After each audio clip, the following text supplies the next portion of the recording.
আমরা জানি যে ফাতেমা এবং সানজিদা তারা দুজন কিন্তু আশঙ্কাজনক অবস্থায় কুষ্টিয়ার স্থানীয় খোকসা উপজেলা স্বাস্থ্য কমপ্লেক্সে ভর্তি করা হয়েছিল।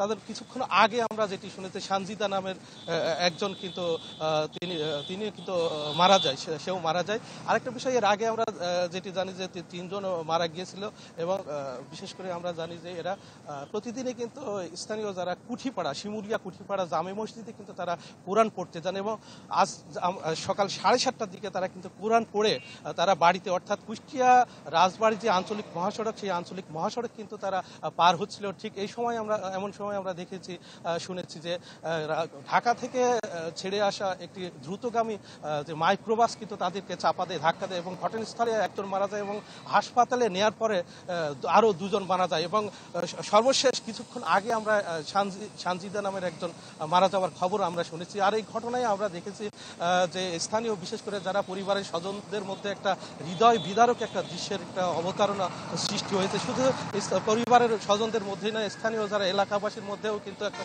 শোকের ছায়া নেমেছে। সব মিলিয়ে আমরা জানি যে এই ঘটনায় আমরা যেটি শুনেছি যে যারা দুর্ঘটনা কবলিত মাইক্রোবাসটি ঘটনাস্থলে পড়ে রয়েছে এবং চালক। আপনাকে ধন্যবাদ।